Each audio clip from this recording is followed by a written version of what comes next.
Olá, queridos irmãos, muito boa noite.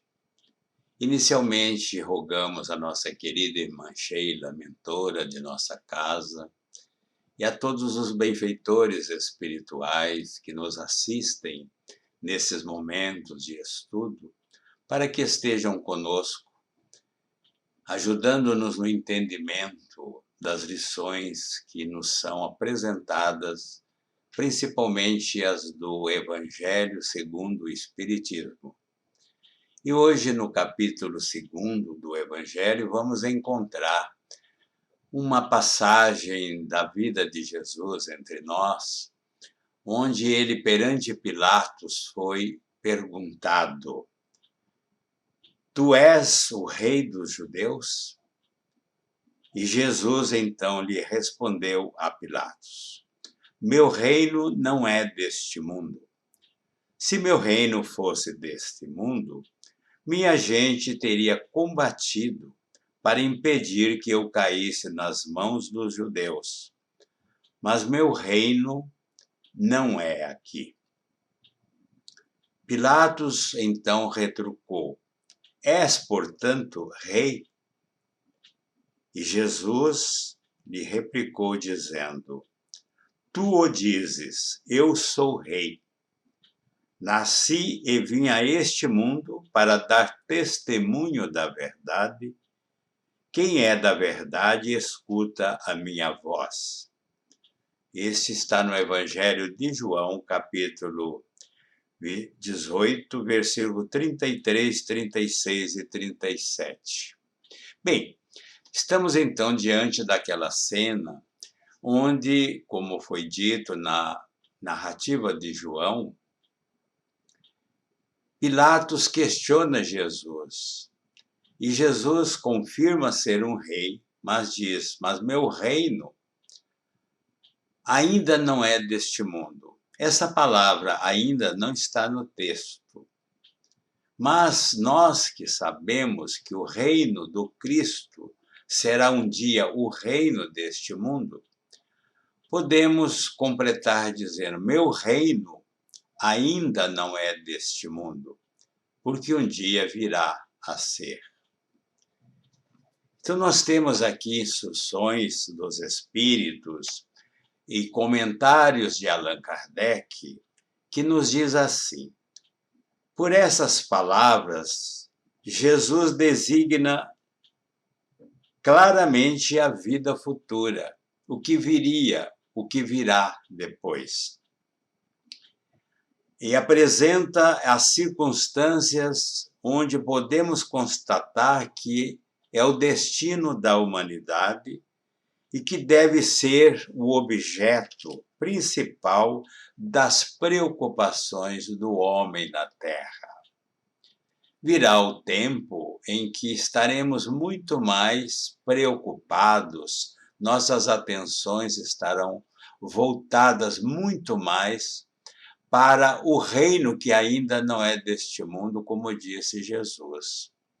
Na atualidade, com raríssimas exceções, grande parte das criaturas, entre as quais nos incluímos, ainda temos para com o mundo atual, para com o reino atual, grande consideração. Achamo-lo muitas vezes indispensável na nossa vida diária, ou seja, dedicamos a este mundo muito mais do que a vida futura, que é a vida do espírito imortal. E por que isso acontece?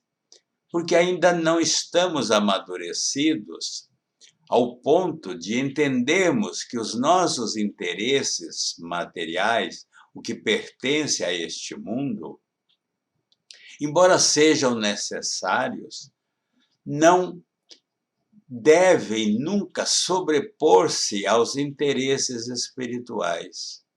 E por que tal não ocorre? Porque somos espíritos em estágio evolutivo, mais para o início do que para o final. Nossa condição espiritual do momento, salvo as exceções que já citamos, é daqueles que buscam avidamente o reino deste mundo, as coisas deste mundo. E a proposta de Jesus é de que, sem esquecermos nossos deveres para com este mundo, nos preocupemos com a vida futura, que é definitiva, que é a verdadeira, que é a destinação dos espíritos como nós, criados simples e ignorantes, mas com o destino de sermos perfeitos como Jesus o é.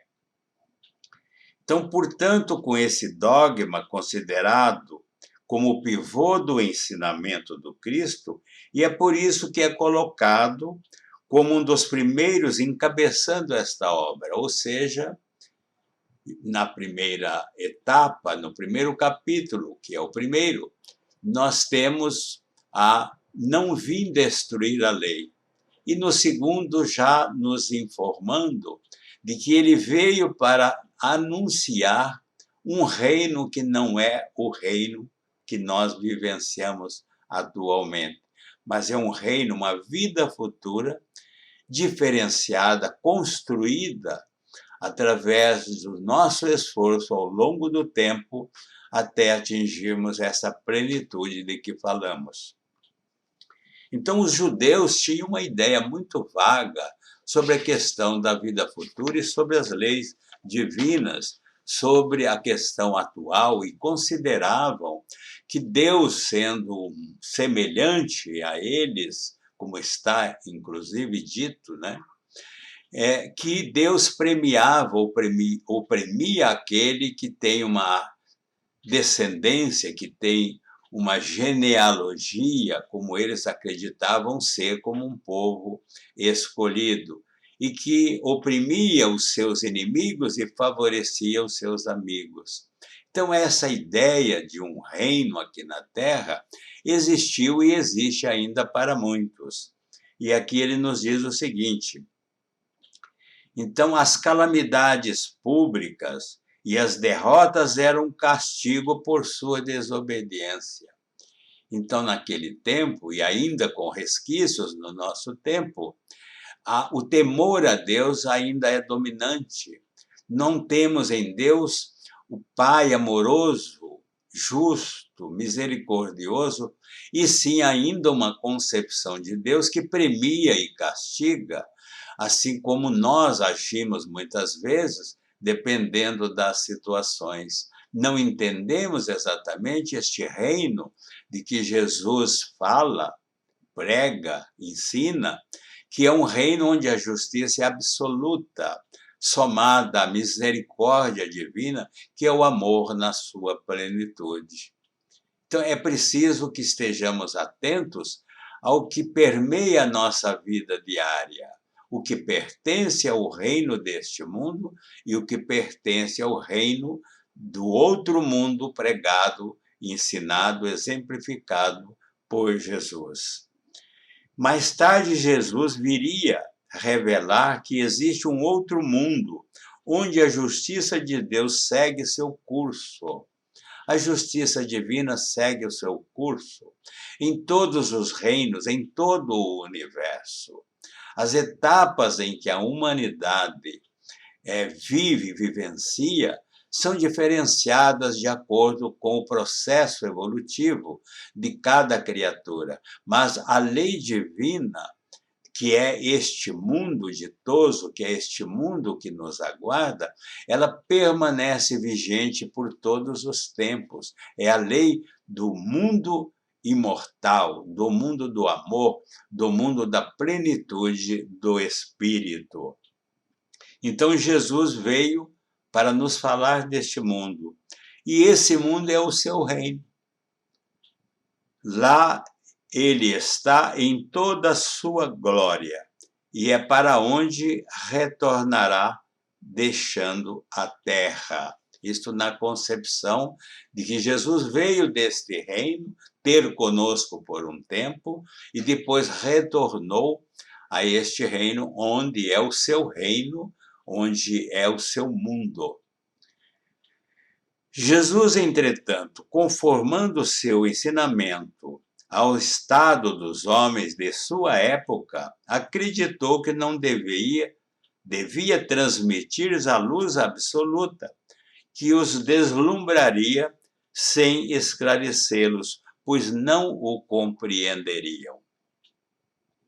E aí entra aquele novo ensinamento do Cristo dizendo: eu vou e rogarei ao meu Pai para que vos envie o Consolador, que haverá de vos lembrar tudo aquilo que eu tenho dito e revelar outras coisas que ora não podeis compreender.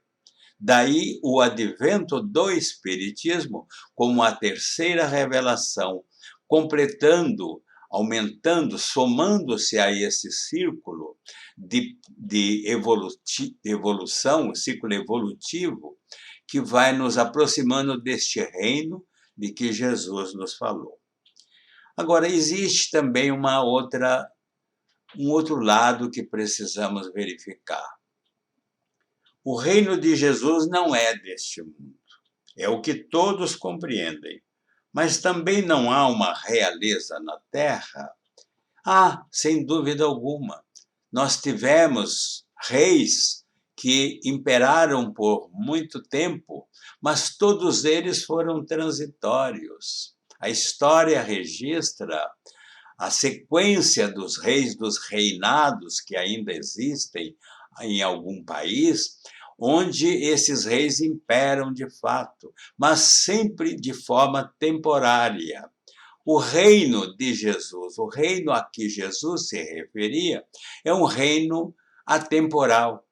É o reino que perdurará para sempre, sem substituição, sem mudanças, sem alterações. Então, este é o reino verdadeiro do qual ele nos fala neste capítulo. Então, é uma realeza imperecível, enquanto a outra é o jogo das vicissitudes. Sempre é abençoada pelas gerações futuras, enquanto a outra muitas vezes é amaldiçoada. Isto é fato. O reino verdadeiro pregado por Jesus, jamais haverá quem dele reclame, quem dele se queixe. Mas os reinados, os reis existentes, deixaram muitas vezes atrás de si uma história de miséria, de pobreza espiritual que hoje se lamenta. Então, a ideia clara e precisa que se faz da vida futura dá uma fé inabalável no porvir. Essa fé inabalável, capaz de encarar a razão face a face em qualquer época da humanidade, como nos ensina o Espiritismo, que nos dá essa certeza de que a vida futura é a vida verdadeira. Então, ele coloca dessa forma: para aquele que se coloca através do pensamento e, obviamente, das ações, na vida espiritual, que é infinita, a vida corporal não é mais que uma passagem, uma curta estação num país ingrato. Ingrato, mas necessário. É a escola, é o educandário da terra de que carecemos no momento, com vistas ao nosso aperfeiçoamento. Fomos trazidos à reencarnação, encaminhados a ela, exatamente para promovermos o nosso progresso espiritual, no sentido de entendermos a vida futura como sendo o nosso objetivo maior, embora tenhamos outros de permeio. Na verdade, a nossa visão, como espíritas principalmente, que conhecemos essas coisas, ainda ignoradas por muita gente, precisamos ter uma convicção muito além daquela que hoje temos, quando principalmente das vicissitudes que a vida nos apresenta. Porque estar bem e crer na vida futura não é uma tarefa difícil. O problema é quando as vicissitudes se manifestam contra nós, termos essa convicção de que aquilo é necessário para que atinjamos o ponto seguinte. Sem passar por aquele, não chegaremos ao outro. É esta lição que nós tiramos no Espiritismo, em seus ensinos, na sua obra magnífica da codificação e aquelas que o completam, ensinando-nos que estamos na Terra por uma razão, mas que não pertencemos a ela. Estamos aqui como quem estagia num degrau de conhecimento, buscando esse conhecimento para evoluirmos, para atingirmos outros planos, onde esta vida futura vai se nos revelando aos poucos, vamos descobrindo a sua real existência. Pela simples dúvida sobre a vida futura, o homem torna a levar todos os pensamentos, os seus pensamentos, para a vida terrestre. Desconhecendo esta realidade, eis que nós, outros encarnados, passamos a aplicar todo o nosso investimento na vida presente, por desconhecermos, de fato, o que é a nossa destinação como espíritos imortais. Então, na ausência deste conhecimento, ou na ausência dessas realidades que a doutrina nos apresenta, eis que, novamente, estamos aqui nos aplicando ferrenhamente nas coisas materiais. E na medida em que vamos descobrindo, sendo informados pela doutrina espírita sobre a nossa real destinação, nossos interesses materiais começam a diminuir sua intensidade. E nós começamos a sentir uma inclinação no sentido da vida imortal.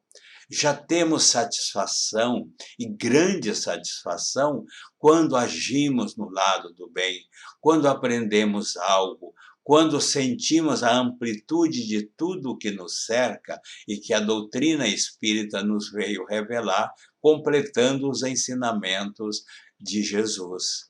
Então, é através desse conhecimento, dessa fé raciocinada, embasada nos fatos e nas verdades, é que nós vamos mudando o nosso modo de ser gradativamente.